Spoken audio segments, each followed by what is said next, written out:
นี่คือแรงงานลาวที่เขามาทำงานอยู่ที่ประเทศไทยพี่น้องตอนนี้กำลังสิเดินทางไปด่านหนองคายเพื่อที่จะไปทำบัตร MOU เนาะพอดีไอ้ทางบริษัทเรียกประชุมพี่น้องเดี๋ยวไปเบิ่งว่าเขาเจ้าสิเว้าหยังแหน่แล้วก็ชุดที่จะวนกลับมีอยู่ทั้งเบิดที่แจ้งง่ายได้ชื่อนะครับเด้อทั้งเบิด33คนนะครับเนาะ33คนที่แจ้งได้ชื่อเอาไว้นะครับเนาะกลุ่มที่จะวนกลับเนี่ยจะแม่นบ่ได้ไปบ่ได้ประสงค์ที่จะเดินทางผ่านไปเวียงจันทน์นักสุดทีมงานได้ครับเด้อสุดนี่จะบ่ได้ไปเที่ยวตามสถานที่ต่างๆแล้วก็บ่ได้ไปร่วมในการจัดเลี้ยงของทางบริษัทเท่านั้นนะครับเด้อเพราะฉะนั้นกลุ่มนี้เตรียมตัวให้พร้อมมืออื่นเดินทางไปฮอดหน้าด่านนะครับเนาะทั้งทีมงานเนาะสิเอาพาสปอร์ตไปฟังให้เรียบร้อยแล้วก็เดินทางกลับเข้ามาศูนย์อบรมมาตรวจสุขภาพ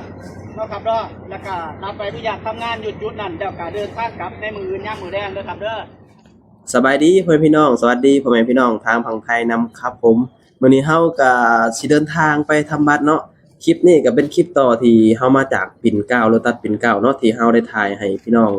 FC ได้เบิ่งได้ชมคลิปที่ผ่านมาก็เลยแบบว่ามาถ่ายต่อเพราะว่าถ้าเกิดว่าเฮาถ่ายยาวเลยมันก็สิยาวเกินไปพี่น้องแล้วก็มาถ่ายบรรยากาศเนาะเก็บความทรงจำหรือว่าเก็บไว้เบิ่งหรือว่าคนลาวที่ยังบ่เคยไปทำบัตรอยู่ที่ด่านหนองคายหรือว่าเวียงจันทน์นะเฮาก็ถือว่าเป็นครั้งแรกเนาะที่เฮาแบบว่าได้ไปทำเพราะว่าเมื่อก่อนทำอยู่แต่ฝั่งไทยพี่น้องทำ MOU เนาะแต่ตอนนี้ก็ได้แบบว่าโอกาสได้ไปทำ MOU อยู่ที่นครหลวงเวียงจันทน์เนาะเฮาก็เลยมาถ่ายบรรยากาศให้เบิ่งเฮามาฮอดบ่อนจุดคนรวมคนแล้วเขาเจ้าก็สิสั่งกับข้าวมาให้กินพี่น้องช่วงแบบว่า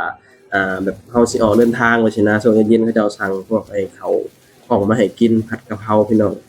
เลี้ยงข้าวตอนเย็นแบบซี้นะหลังจากที่แบบว่าเฮาแบบกินข้าวกินน้ำแล้วก็เฮาก็สิเดินทางไปด่านหนองคายพี่น้องช่วงแบบประมาณทุ่มหนึ่งประมาณนี้เนาะตอนนี้ทางบริษัทก็เตรียมเอกสารเป็นที่เรียบร้อยทุกอย่างพี่น้องก็พากันแบบว่ากินข้าวกินหยังบานนี่ก็สิได้แบบว่าออกเดินทางกันไป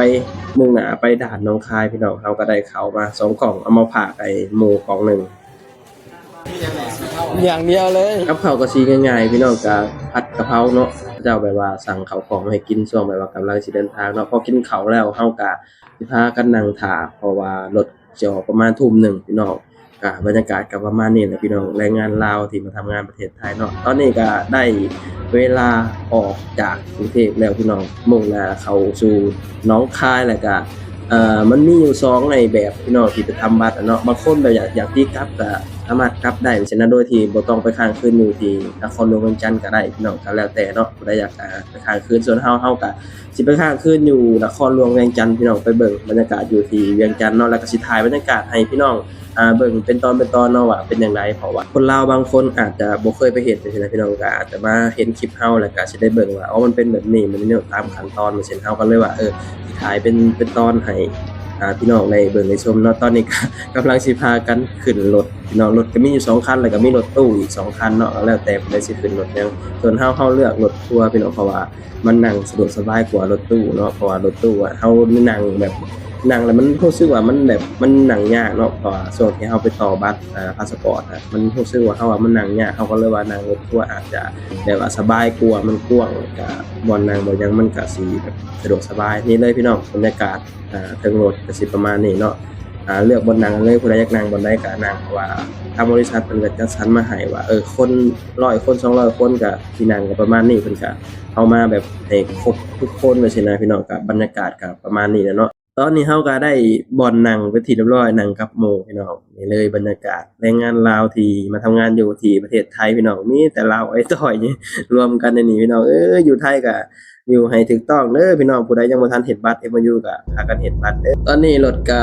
กำลังสิออกเดินทางมุ่งหน้าไปด่านหนองคายพี่น้องก็เวลาก็ประมาณทุ่มนิดๆเขาเจ้าก็พากันแบบว่าเดินทางแล้วเนาะนี่แหละบรรยากาศพี่น้องที่แบบว่าทำบัตรคลิปเฮาก็สิถ่ายแบบเป็นขั้นเป็นตอนให้พี่น้องแบบคนลาวที่แบบว่ายังบ่ทันเคยเฮ็ดบัตร MOU เนาะเพื่อแบบว่าเขามาเห็นคลิปเฮาไปสินะอยากเฮ็ดบัตรเฮ็ดหยังขั้นตอนก็สิประมาณนี้ก็ติดตามไปเรื่อยๆพี่น้องเนาะก็อาจจะหลายคลิปแน่อย่าเพิ่งแบบเบื่อหน่ายกันอย่าเพิ่งรำคาญกันเด้อพี่น้องเพราะว่าเฮาเก็บแบบว่าความทรงจำหรือว่าเก็บแบบว่า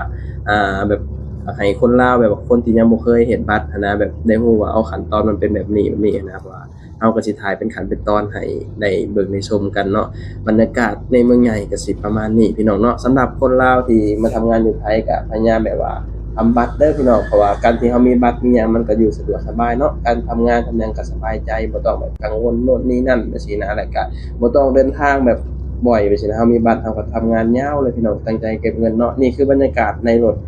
ถก็สิมีการแบบว่าร้องคาราโอเกะพี่น้องม่วนซื่นโฮเซลเนาะแบบทางทีมงานบริษัทที่แบบว่าเขาเจ้าแบบแบบก็ง่ายคือแบบว่าเดินทางนี่ก็สิแบบมีการแบบร้องเพลงหรือว่าแบบผู้ใดอยากร้องเพลงก็สามารถที่จะอ่าขึ้นมาร้องได้พี่น้องแบบถ้าผู้ใดมีความสามารถแบบนี้นะทางทีมงานเพิ่นก็บอกว่าถ้าผู้ใดอยากมาร้องเพลงร้องได้เลยแบบการเดินทางมันจะได้แบบม่วนซื่นกันแบบนี้นะมีความสุขแบบนี้นะพี่น้องนี่แหละบรรยากาศเนาะซุมเฮาก็พากันนั่งสมอกสะแมกอยู่ พี่น้องก็คอยติดตามไปเรื่อยๆเนาะว่ามันสิเป็นจังไดแบบการทำบัตรแบบนี้นะเพราะว่าเฮาก็บ่เคยทำจักเทื่อ ตอนนี้ก็ตัดภาพมาอยู่ที่อยู่ไสนี่อ๋อขอนแก่นพี่น้องป๊าดตัวเมืองขอนแก่นขนาดนี้เลยบ่พี่น้องอ๋อคิดว่ากรุงเทพเอาจริงๆเนาะอันนี้คือแบบบ่ได้อวยบ่ได้หยังเดะอยู่ขอนแก่นน่ะพี่น้องเฮาเห็นหลายคนเว้าอยู่ว่าปัจจุบันนี้เกือบเท่ากรุงเทพแล้วพี่น้องเนาะทุกจังหวัดของประเทศไทยอะเอาจริงๆแบบเกือบเท่ากรุงเทพแล้วพี่น้องเพราะว่าประเทศไทยอะคืออย่างที่เฮาฮู้กันคืออย่างที่ทุกคนหลายๆคนฮู้เนาะว่าประเทศไทยอะ บ่เคยที่จะหยุดพัฒนาไปเรื่อยๆเราบ่เคยเห็นประเทศไทยแบบว่าหยุดการก่อสร้างส่วนหลายมีทั้งปีทั้งแบบหน้าใดก็มีอะก่อสร้างเรื่อยๆพี่น้องยอมรับว่าประเทศไทยนี่ถือว่าสุดยอดเนาะสำหรับเราเนาะแบบการก่อสร้างการพัฒนานี่เขาเจ้าแบบบ่เคยที่จะหยุดพัฒนาบ่เคยที่จะหยุดแบบว่าสิ่งที่มันดีๆให้แบบว่าคนในชาตินี่พี่น้องยอมรับเลยพี่น้องถือว่าสุดยอดเนาะนี่คือขอนแก่นพี่น้องอ๋อสุดยอดเลยขอนแก่นพี่น้องบรรยากาศก็ประมาณนี้เนาะแล้วก็มื้อนี้ก็ บรรยากาศดีพี่น้องแบบครึ้มฟ้าครึ้มฝนเนาะแบบถือว่าอากาศเป็นใจให้เนาะการเดินทางมันก็อาจจะแบบบ่ร้อนไปสินะดีนะบ่มาแบบช่วงหน้าร้อนไปสิหน้าร้อนนี่มันเป็นหยังที่แบบการเดินทางนี่มันบ่ค่อยแบบว่าโอเคปานใดพี่น้องเนาะตอนนี้เฮาก็เดินทางมาฮอดศูนย์อบรมอยู่ที่ด่านหนองคายพี่น้องนี่คือบรรยากาศเนาะนี่แหละเฮาสิมาตรวจโรคบ่นี้แล้วก็สิมาอบรมบ่นี้แหละพี่น้องหลังจากที่ได้บัตรได้หยังก็สิมาขั้นตอนทุกสิ่งทุกอย่างก็สิมาอยู่นี่เบิดพี่น้องเนาะไอ้บงในบัตรก็สิอยู่นี่ตรวจโรคก็สิอยู่นี่หลังจากที่แบบว่าเฮาสิเข้าไปตรวจโรคแล้วก็เฮาก็สิแบบว่าพากันเดินทางไปนครหลวงเวียงจันทน์พี่น้องเพื่อที่จะไปค้างคืนอยู่พุ่นคืนหนึ่งเนาะเพื่อที่แบบบริษัทเขาเจ้าพาไปเที่ยวไปหยังตามสถานที่ในเมืองตัวเมืองของนครหลวงเวียงจันทน์จังซี่นะตอนนี้เฮาก็เข้ามาอยู่ที่ศูนย์แบบว่าอบรมหรือว่าบ่อนตรวจโรคนั่นแหละพี่น้องตรวจ สุขภาพไปสิเนาะสิพากันมาต่อแถวต่อหยังเพื่อที่จะตรวจสุขภาพตรวจโรคตรวจหยังแล้วแล้วก็สิพากันเดินทางไปนครหลวงเวียงจันทน์พี่น้องคลิปนี้เฮาก็สิปิดคลิปเพียงเท่านี้พี่น้องเนาะฝากพี่น้องติดตามตอนต่อไปเนาะคลิปหน้าว่าสิเป็นจังไดไปสินั่นเนาะคลิปนี้เฮาก็สิปิดคลิปแล้วก็สิตรวจสุขภาพแล้วก็สิพากันข้ามไปนครหลวงเวียงจันทน์ไว้พบกันคลิปหน้าพี่น้องสบายดีสวัสดีครับผม